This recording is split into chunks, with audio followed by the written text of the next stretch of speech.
함께 나눌 말씀은 여호수아 2장 15절에서 마지막 24절까지의 말씀입니다. 여호수아 2장 15절에서 마지막 24절까지의 말씀, 우리 한 절씩 교독하고 마지막 절은 함께 읽도록 하겠습니다.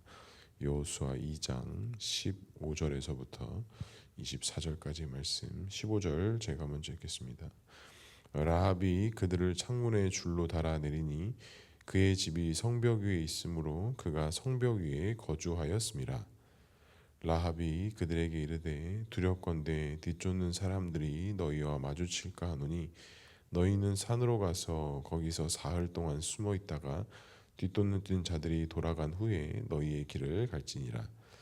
그 사람들이 그에게 이르되 내가 우리에게 서약하게 한 이 맹세에 대하여 우리가 허물이 없게 하리니 우리가 이 땅에 들어올 때에 우리를 달아내린 창문에 이 붉은 줄을 매고 내 부모와 형제와 내 아버지의 가족을 다 내 집에 모으라.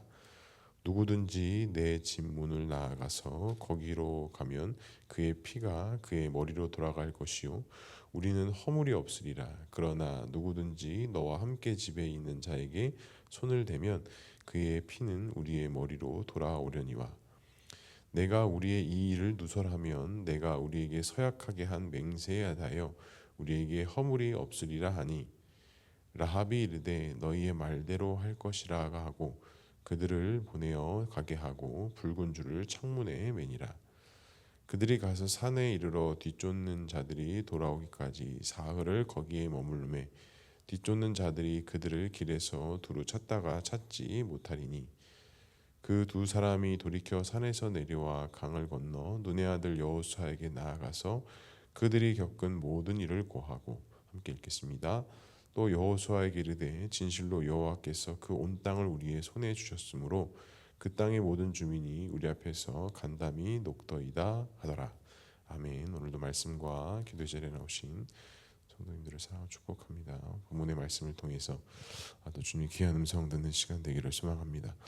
어제 이어서 이제 라합의 이야기가 계속되고 있습니다. 이제 라합이 정탐꾼들을 숨겨주고, 오늘은 특별히 그 정탐꾼들을 그 본인의 집 성벽 위에 거주하였던 라합의 집에서 줄을 매달아 내려가게 하고, 또 바로 이스라엘로 돌아가면 발각될 수도 있으니 사흘을 머물고 사흘 뒤에 그 추격자들이 돌아온 후에 너희들의 땅으로 돌아가라라고 하면서 그들이 안전하게 그들의 진영으로 돌아갈 수 있도록 안내하는 그 라합의 이야기, 또 그들과 언약의 조항들을 다시 한번 확인하는 그 라합의 이야기가 담겨져 있습니다. 오늘 특별히 오늘 말씀을 통해서 한 세 부분을 통해서 함께 나눴으면 좋겠습니다. 첫 번째로는 라합이 정탐꾼들에게 너희들이 돌아올 때 우리를 이제 선대해달라라고 제안을 했죠. 이제 그러자 이제 그 정탐꾼들이 라합에게 너와 한 맹세가 허물이 없게 하겠다, 빈틈이 없게 하겠다 이렇게 약속을 하면서 오늘 본문에는 특별히 18절에 이렇게 말씀합니다. 우리가 이 땅에 들어올 때에 우리를 달아내린 창문에 이 붉은 줄을 매고 내 부모와 형제와 내 아버지의 가족을 다 내 집에 모으라라고 이렇게 라합에게 이야기합니다. 그냥 지나갈 수도 있는 부분이지만 저도 어제 이 본문을 좀 묵상하면서 이 다 내 집으로 모으라라는 좀 말씀을 좀 이렇게 깊이 있게 묵상해 보았습니다. 우리가 알고 있듯이 라합은 기생으로서 성벽에 그의 집이 거주하고 있었습니다. 그리고 그의 가족들이 또 어디에 거주하고 있었는지에 대한 내용들은 잘 담고 있지는 않지만 아마 기생들이 주로 이제 성벽을 중심으로 하여서 그의 삶의 터전을 이어갔다면 그의 가족들은 아마 성 안에서의 삶을 살았겠죠. 자, 그런데 오늘 이 정탐꾼들이 라합에게 우리들이 너희 성을 점령할 때에 너희 가족을 너희 집에 모으라라고 이야기합니다. 근데 라합의 입장에서 그의 형제들, 그의 부모들을 자신의 집으로 불러들인다라는 것이 과연 이게 간단한 문제였을까? 이게 정말 정탐꾼들의 이야기처럼 그렇게 쉬운 문제였을까라는 것을 생각해 보았습니다. 아마 그의 직업이 기생이었다면 그의 가족들에게 있어서도 아마 라합의 어떤 그런 삶과 그런 것들이 좀 부끄러움으로 다가올 수도 있고, 어찌 보면 그의 가족들의 삶도 그렇게 희망도 없고 빛도 없는 그런 삶이었을 수도 있겠다라는 생각을 하면서, 또 그런 딸이, 그런 라합이 자신들의 가족들에게 이런 하나님을 이야기하고 이스라엘 백성들을 이야기하면서 오늘 이 정탐꾼들에게 이야기했던 이야기들을 그의 가족들에게 이야기하고 자신의 집으로 모은다라는 것이 단순히 그냥 말로써 전달된다고 해서 그 가족들이 설득되지는 않는다라는 것이 좀 묵상되었습니다. 그렇다면 이 라합은 이스라엘 백성들이 여리고성으로 오는 그 며칠 동안은 그 가족들에게 어떻게 보면 하나님을 이야기하고 자신에게 있었던 것들을 이야기하고 정탐꾼들을 이야기한다라는 것은 어찌 보면 오늘날 우리들에게 말하고 있는 이 복음을 전하는 것과 이 라합이 가족들에게 이와 같은 사실들을 전달하고 우리의 집, 나의 집이 함께 있어야 한다라는 것은, 즉 하나님의 말씀, 즉 우리로 따지자면 복음을 전해야 하는 그런 상황이 이 라합에게 있지 않았나 생각을 합니다. 그러면서 그 정탐꾼들이 뭐라고 했습니까? 누구든지 내 집 문을 나가서 거리로 나가면 그의 피가 그의 머리로 돌아가겠지만 너희 집에 있는 가운데 너희들의 생명이 보존되지 못하면 그 피가 우리의 머리로 돌아올 것이다 라고 하면서, 어떻게 보면 지금 라합의 집이 가장 누추하고 또한 그 여리고 성 안에서 가장 어떻게 보면 천한 집일 수도 있지만, 이스라엘 백성들이 하나님과 함께 여리고에 점령할 때는 이 라합의 집이 유일하게 그들의 생명을 보존하고 그들의 생명에서 가장 큰 성벽이 되는 것이 바로 라합의 집이 되었다라는 사실입니다. 그러니까 인간들의 눈에 보기엔 너무나도 초라하고 너무나도 힘도 없고 보잘것도 없는 그런 성벽에서 사는 여인이었지만, 하나님 때에, 하나님이 정하신 때에는 그 가장 초라하고 가장 연약했던 그 라합의 집이 그 무엇보다도 강력하며 그 어떠한 공격으로부터 보호할 수 있는 하나님의 보호하심과 인도하심이 있는 집이 바로 그 라합의 집이었다라는 사실입니다. 사랑하는 성도 여러분, 그렇습니다. 라합의 집이 성벽이었기 때문에 가장 누추하거나 또 그의 집이 성벽이었기 때문에 가장 안전한 것이 아니라, 바로 하나님 앞에 믿음으로 나아온 자들은 하나님께서 그들 가운데 친히 성벽이 되어주셔서 그들을 보호하시고 인도하신다라는 사실입니다. 그렇기 때문에 예수 그리스도 안에 믿음으로 나아오고 그를 주인으로 모시는, 고백하는 모든 자들에게는 하나님께서 이 라합을 보호하시고 그의 형제들과 가족들을 보호하시고 지키셨던 것처럼, 그리스도 앞에 믿음으로 나아오는 자들에게는 하나님께서 그와 같은 애를 동일하게 허락해 주신다는 것. 또 한 가지는 라합은 그의 가족들을 설득하고 또한 하나님에 대한 이야기를 전하며 하나님이 어떠한 분이신지, 하나님이 우리에게 어떠한 일들을 행하실지를 강하고 담대한 마음으로 전해야 됐다는 것은 그의 사명과 그의 나아가야 될 길이 분명했다라는 사실입니다. 사랑하는 성도 여러분, 오늘 하루가 우리에게 이러한 삶이 되었으면 좋겠습니다. 우리가 단순히 또한 같은 길을 쳇바퀴처럼 돌아가는 것이 아니라 라합처럼 우리의 삶 속에서, 우리의 가정 안에서 하나님이 누구이신지, 하나님 우리에게 어떠한 일을 행하실 것인지를 믿음으로 바라보며 그분을 선포하고 전할 수 있는 저와 우리 모두가 될 수 있기를 주님의 이름으로 간절히 축복합니다. 두 번째로 살펴볼 것은 그 정탐꾼들이 라합에게 우리가 돌아올 때에 너희 창문에 붉은 줄을 걸어 놓아라, 우리를 달아내린 창문에 붉은 줄을 매고 내 형제와 부모들 다 있게 하라 라고 이렇게 이야기를 했습니다. 그런데 오늘 특이한 부분이 라합이 그 정탐꾼들을 내려보낸 후에 이렇게 이야기합니다. 21절입니다. 라합이 이르되 너희의 말대로 할 것이라 하고 그들을 보내어 가게 하고 붉은 줄을 창문에 매니라 라고 이렇게 이야기합니다. 분명히 정탐꾼들은 우리가 너희들 성에 돌아올 때에 이 붉은 줄을 매라라고 이야기했습니다. 그리고 그 붉은 줄이 너희와 나의 사이에 준 그 약속의 증표로 삼을 것이다라고 이야기를 했어요. 그런데 오늘 라합은 정탐꾼들이 내려감과 동시에 그 붉은 줄을 창문에 매달았다라고 이렇게 말씀하고 있습니다. 라합의 마음이 정말 간절했던 것 같습니다. 언제 돌아올지 모르는, 설상 돌아오지 않을 수도 있는 이런 상황 속에 라합은 하나님을 향한 그 온전한 믿음을 가지고 그 붉은 줄을 이미 매달아 놓았다라는 사실입니다. 이것은 라합이 가지고 있었던 그 방향, 라합이 가지고 있었던 그 믿음이 그 다른 것에 여지를 두는 것이 아니라 오직 하나님께로만 내 마음과 생각을 초점을 두고 있는 그 라합의 중심의 마음을 볼 수가 있습니다. 그래서 그 라합을 통해서 하나님께서 하나님이 누구이신지, 또 그 라합뿐만이 아니라 라합의 가족들, 형제, 부모들 모두에게까지 하나님이 어떠한 분이신지를 분명하게 나타내는 것이 이 붉은 줄을 가지고 증표를 삼을 것이다 라고 이야기하는 속에 라합은 철저하게 순종함으로 그 붉은 줄을 곧바로 매달아 놓았다라는 사실입니다.